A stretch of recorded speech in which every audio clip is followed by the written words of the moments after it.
This is the Daily Signal podcast for Thursday, October 24th. I'm Rachel Del Giudice. And I'm Daniel Davis. More and more Democrats have come out in favor of impeachment, but it's worth remembering that some wanted to impeach the president from day one.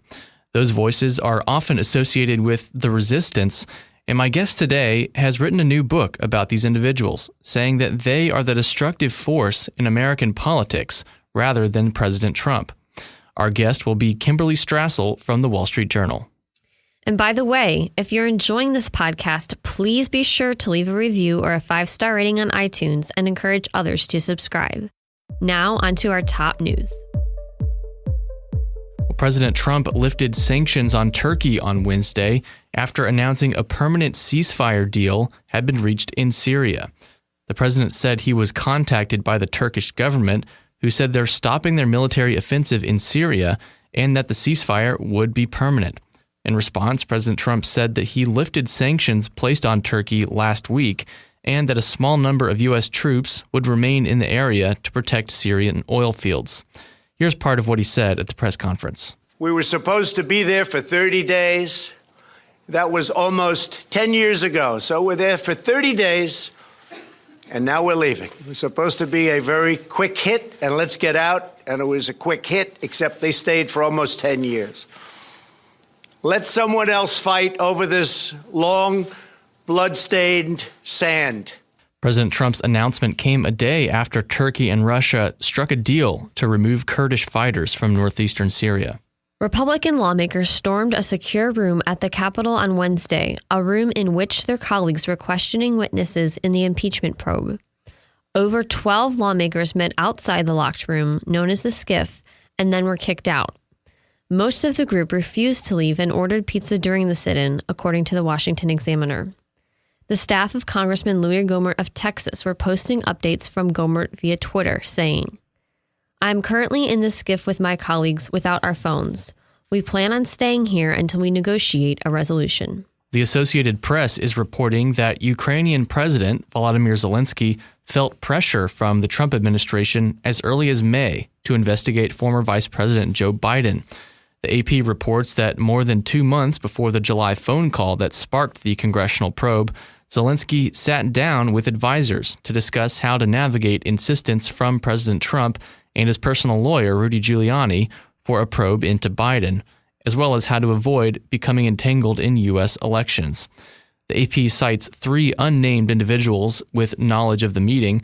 Notably, the AP says it's unclear whether Trump explicitly asked for an investigation into the Bidens. The bodies of 39 people were found inside a truck at an industrial estate close to London on Wednesday. The driver, who is 25 years old and from Northern Ireland, was arrested on suspected murder charges. Authorities suspect the dead bodies are linked to human trafficking. Prime Minister Boris Johnson said, "We know that this trade is going on. All such traders and human beings should be hunted down and brought to justice." Well, up next, I'll be joined by Kimberley Strassel from the Wall Street Journal.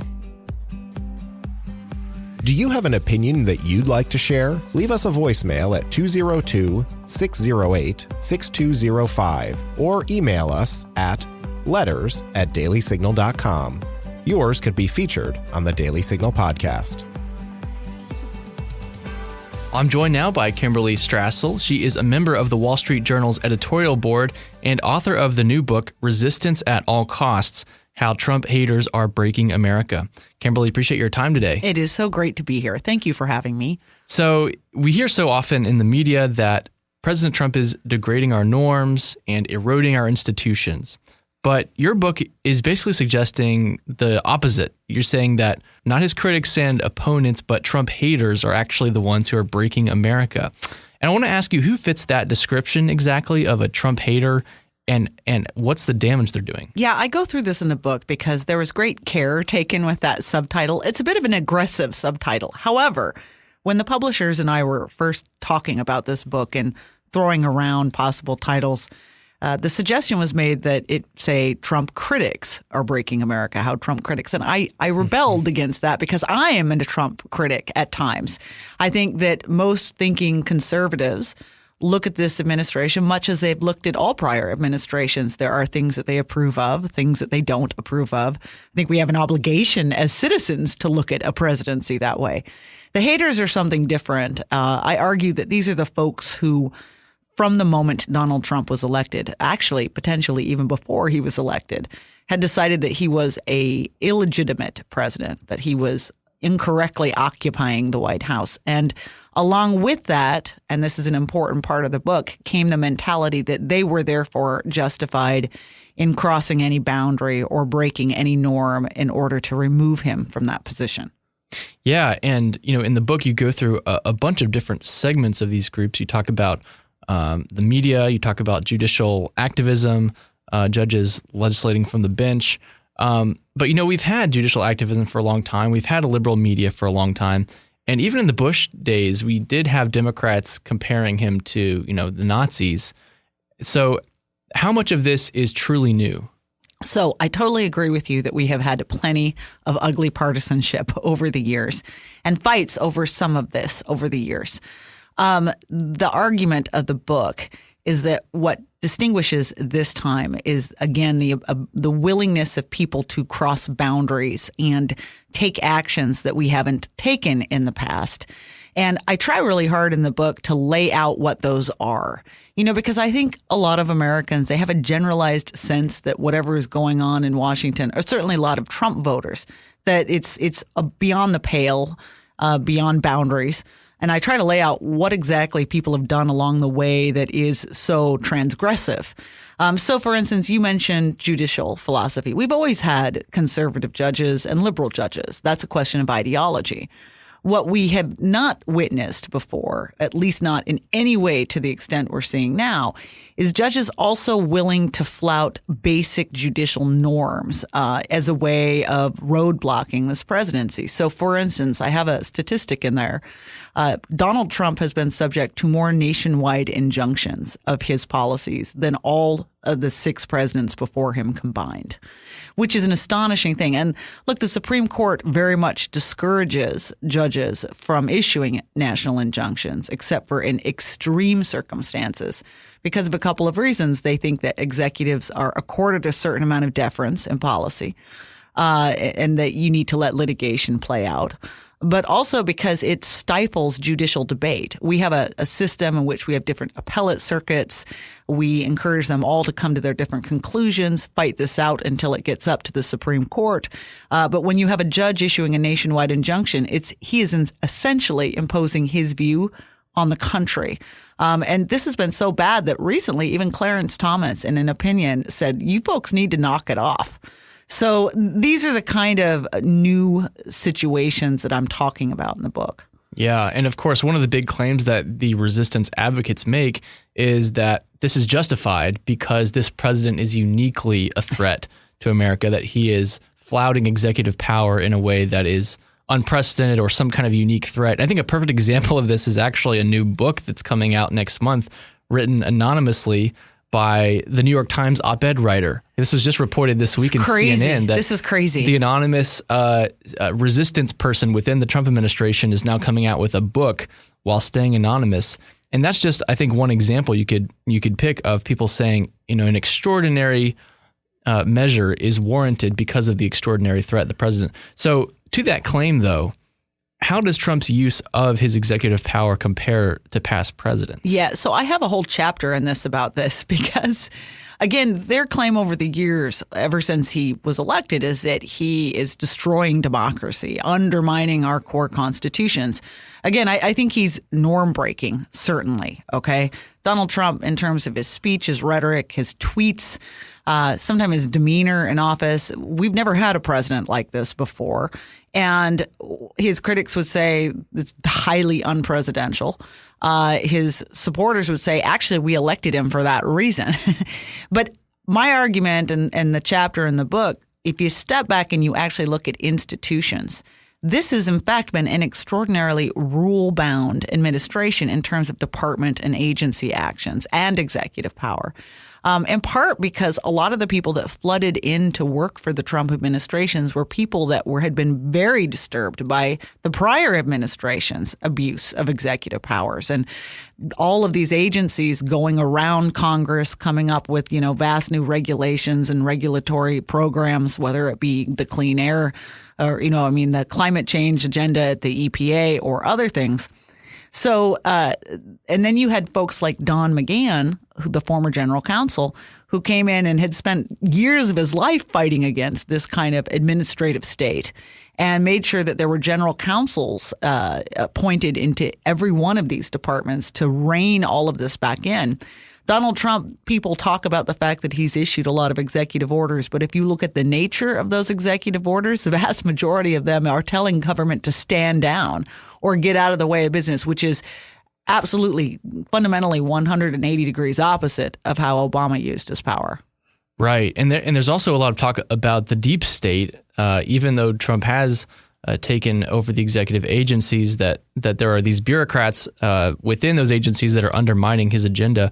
What do you think about that? Are these anti-Trump bureaucrats having a significant impact? They are.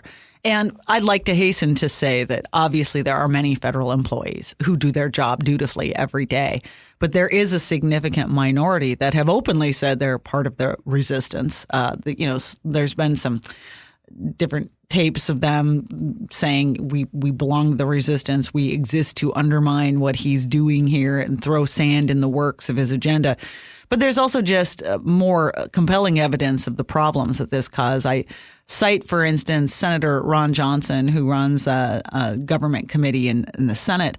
His staff did an analysis of the first 125 days of the Trump administration.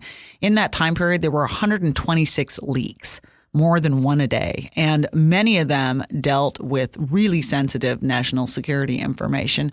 These were not coming from Trump's own appointees or people he brought in. These were coming from the bureaucracy at some point or for former Obama officials as well. This is not only harmed national security, but it's led, and again, a lot of the book is trying to point out the destruction of this, the problems that come with this. But, the American public, if you look out at the polls, they've lost enormous faith in federal government and in the bureaucracy and in their belief that the federal bureaucracy exists to do the right thing. Well, one of those federal bureaucracies that at least until recently, had retained a lot of trust was the FBI. Yeah. And you have a couple chapters where you discuss the FBI and in particular James Comey during his time as FBI director. Would you say that Comey damaged the FBI as an institution? Oh, he absolutely harmed it from top to bottom. Look, I've got polls in there talking about, again, the lack of faith Americans now have in the FBI and the Department of Justice. Many of these, the kind of Americans that you would expect to have, older Americans in particular, to have more faith that the FBI would do the right thing.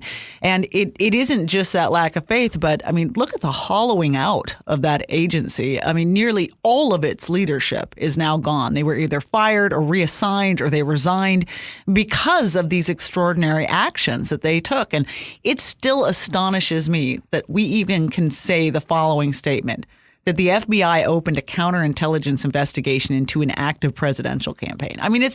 That's Hoover type stuff, right? And it's an extraordinary thing. Those chapters go into detail about some of the other actions that Jim Comey took, which really have given Americans honest and legitimate cause to worry that our FBI engaged in politics, meddled in our election in 2016.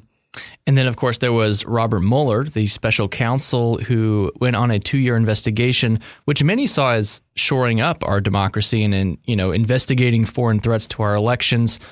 Now that we have the Mueller report, we've seen him testify before Congress. What's your assessment of it? And was that a net positive or a net negative on the FBI as an institution for America? Well, look, it's good that Robert Mueller, or it's good that a team of people took a hard look at Russia's involvement in our election. We needed answers on that. And, we can't have countries doing things like this. And so we needed the facts of all of that. That being said, I think on the whole, this was a net negative for the country because, first of all, one of the problems, too, by the way, I would just say, when Rod Rosenstein first appointed Bob Mueller, nobody at that point yet knew, for instance, that the FBI had used a dossier that had been paid for by the rival campaign. This was very much a story about Trump-Russia collusion. My concern and my issue with Bob Mueller was that when we got later in the fall of 2017 and that information came out, it became evidently clear that this story was just as much about the FBI and its behavior and its actions and the origin of these Trump-Russia claims as it was about the claims themselves. And Bob Mueller, having served as 11 years, the longest standing FBI director after Hoover, he was just never in a position to dispassionately investigate the FBI's behavior. And in fact, he'd pulled in an entire team of people at the beginning who'd been part of that entire FBI and Department of Justice investigation. So they had no incentive. In fact, they had every reason not to look at it. And so as a result, in the end, not only did we get a lot of the prosecutions that you always see come with a special counsel, which is what makes them dangerous, prosecutions on process crimes, etc. But we ended up getting a report that A, didn't give us the history of how this actually came about. And B, I think very troublesomely evaded the normal special counsel guidelines and ended up dumping that entire second half with obstruction of justice out on the nation and led us into a whole nother debate about obstruction of justice. Yeah, well, you mentioned previously judicial activism, but specifically the Supreme Court and the Supreme Court nomination process. Mm-hmm. You know, when you think of norms that have been degraded in the last couple years, I guess we thought that Robert Bork was the beginning of eroding that norm, but it's gotten certainly worse. Now you don't expect many Democrats at all to side with a Republican nominee to the Supreme Court. Do you think there will ever be a return to normalcy on this after Trump, or do you think it's just going to be party line votes on nominees? Well, this is an excellent example of damage that has been caused, right? And you're right. Again, have we had partisan confirmation battles? Absolutely. Bork, Clarence Thomas, you name it. But have we ever had one, though, in which we had the minority member, leader of the Judiciary Committee, Dianne Feinstein, withholding these allegations until after a nominee had made it through their confirmation hearings? Or Democratic senators, and I'm talking about Cory Booker here, having Spartacus moments and saying that they're going to release committee-sensitive information in violation of committee rules? Or liberal Democrats demanding that the FBI pass judgment on nominees that are meant to be vetted and confirmed by the Senate itself. I mean, this was so much norm breaking all around. And then, of course, the crowds and the activists. And I mean, this was nuts. And the worry here, again, it's not just as you said that, look, when Washington sets a bar low, it tends to just keep going lower. And the worry here is how many really capable, talented people are going to avoid public service and serving their government because they are so concerned that a repeat could happen to them. And this is kind of the damage that the book goes through. Well, so right now in Washington, there's constant talk about impeachment. Mm-hmm. And I think this week I saw Senator Marco Rubio said that Democrats are treating impeachment in a very casual way, in a very unserious way. And I wanted to ask you if that itself does damage to impeachment, because impeachment is a very important constitutional duty that the Congress has. Are you concerned that the way it's being engaged in right now could actually undermine impeachment as a future check on the presidency? Hugely. I have a whole chapter in the book about House Democrats and just what they've managed to do in terms of norm breaking since they took over a mere, 9 months ago. And, look at the speed with which they held Bill Barr in contempt of the Judiciary Committee. Contempt is also a very serious tool. It's been used in the past as a threat, as a way to get people to negotiate and end up handing over documents or testimony. Usually it doesn't come to that because people get to an agreement. Before the Justice Department had even been able to negotiate with Jerry Nadler's committee, they were already saying, we're going to hold you in contempt. So we're watering down that. But also impeachment, yes, one of the most serious powers in the Constitution. Democrats are right. They have the ability to conduct an impeachment hearing any way they want, and they have the right to impeach Donald Trump on anything they want. If they don't like his tie, they can impeach him. But there's a reason that the past 2 impeachment proceedings in the modern era were done fully and transparently in front of the public. There's a reason why the House actually went to the floor and authorized such an impeachment inquiry, because it meant you were taking accountability, that there was a majority will within the House and you proved it to move forward on this. Because in the end, impeachment is a political tool. And the measure of success of impeachment is whether or not you can convince a sizable majority of the country that you have provided sound enough evidence that a president has engaged in a high crime or misdemeanor and therefore deserves to be removed and for the vote of the people to be overturned. Look, right now the polls, people keep talking about how the polls are showing more people, but in the end, you still don't have 50% of the country who buy this. So who have you really convinced other than your base? And I keep warning my friends on the liberal side of the aisle, do you really want to set this precedent of using impeachment as a partisan political tool? Because guess what? One day there is going to be a Democratic president and there's going to be a Republican House. And if this is a standard, one of the first things they're going to do is file articles of impeachment. Yeah, that's a great point. Well, what about the president's dealings with Ukraine? I mean, this is really now driving the impeachment train, at least at this moment. Just this week, we've seen ambassadors speak out about what they say they saw. And of course, all this got started with an anonymous whistleblower. Do you think the resistance is in action here? And if so, how? Look, we don't know the details about the whistleblower, obviously. And we don't even know a great deal about the testimony of any of these officials because Democrats have kept it all hidden.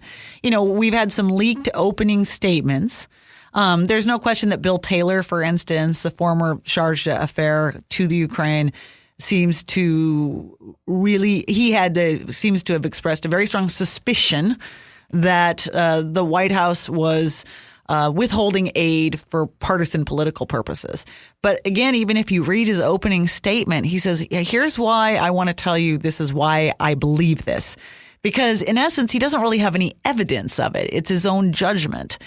And I think the hard part for many Americans is not just that they haven't been allowed to see the transcripts and what else came out. Did one side of the aisle manage to back up those claims? Did the other side manage to demolish those claims? We don't know. But there's a problem that they haven't seen it. And then there's also the problem that this does come, as we were just talking, on the back of the fact that there's a lot of evidence out there that there are a lot of people in the State Department that simply don't like this president. There's a lot of people in the intelligence community that don't like this president. So who is the anonymous whistleblower? Are these ambassadors testifying? Are they really neutral on this subject, or is politics going on here? Well, we've talked about the erosion of institutions at the hands of the resistance. And you've also mentioned that President Trump, you think, is eroding some norms. But do you think the president bears any blame at all for the erosion of institutions? I know some have, criticized him for calling the press the enemy of the people. Would you say that is just one of those breaking of norms, or do you think that hurts, institutions in some way? Well, it is a huge breaking of norms. Okay, let's just be out there. And again, while I think a lot of Americans voted for Donald Trump because he is a disruptor, I think that many of those people, and I talked to a lot of those people who voted for him for that reason, still nonetheless wince at moments where it goes kind of above and beyond, obviously, right? And by the way, does harm to the president himself. He puts a lot of people in a lot of awkward positions of having to try to defend the indefensible. In his party, I'm talking about members of Congress in particular. And so there should be some limits on disruption. I think it is a harder case to make that he's damaged core institutions, right? People try to make the case, and I think they've done their own argument damage. When you come out and you call Donald Trump a tyrant, an autocrat, a dictator, obviously a guy who's massively reduced the number of regulations in federal government and appointed very serious conservative judges to the courts is not a dictator. Right. Okay. I mean, you can't hold those two ideas in your head at the same time. But the rhetoric has been so over the top that it's been harder to tease out individual moments, right? So I think that there are moments, like, for instance, I point out in the book, I wasn't really a big fan of the president's pardoning of, this sheriff Arpaio. I think he absolutely had the authority to do it. The presidential pardon power is enormous. But, he didn't even wait for the court process to sort of proceed. And so those are the kind of things where you're setting new norms and then you risk that a president comes along later and builds on those and we have even more breaking of norms. But then again, at the same time, every president does this to a certain degree, right? I mean, Bill Clinton and Mark Rich, right? I mean, you got to go back and look at this. So every president will push boundaries on some things. Again, Donald Trump's rhetoric, his speech, his particular manner of being a president, we're never going to have another president like him. And we're going to have him with us for another year or 5 years at most. And then that particular mannerism is going to leave. And you have to step back and ask yourself, was anything broken, fundamentally broken? And I think that's a harder case to make. Well, I mean, of course, the founders expected and hoped that each branch of government was going to be zealous for its own power and push back against the others. So I guess in one sense, you would hope and expect that for this experiment to work, Congress has to be asserting itself against the president. But this breaking of norms and institutions that you're talking about, it sounds to me like you're saying that goes beyond what the founders expected. Yeah, I mean, absolutely. Let's be assertive. Okay. I mean, I'm a big fan of Congress reasserting its power. Here's a funny just to get to your point about the branches and everything. This is an example I go through in the book. But when the president, for instance, issued his emergency declaration down at the border, I remember all of these people on the left instantly saying, this is unconstitutional and another reason to impeach the president and he's an autocrat. But I remember Ben Sasse, the senator from Nebraska, and it was great. He said, he was sensible. He's been one of the more frequent critics of Donald Trump. And on the Republican side, on the Republican side, he's been a very, very tough critic. And when it came time for the Senate, they held a vote on whether or not to override the president on that executive authority. And he was asked if he was going to do it. And he goes, no, you know why? I'm not voting for it. And here's why. Because ever since I got here to Congress, I have been pushing my colleagues here for Congress to claw back its power of emergency declarations because we have ceded too much of the power to the presidency.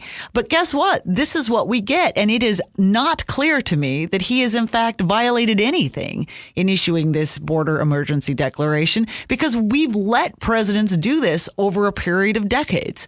So my point being is, even Ben Sasse recognized that this is just a legitimate area of dispute, a legal dispute. It's gone to the courts, and at some point we're going to get an answer on whether or not it was appropriate or not. Just like so many things that Barack Obama did got sent to the courts, and we had the judiciary render judgment. No one called him an autocrat. So, yeah, I'm a big fan of Congress reasserting its powers.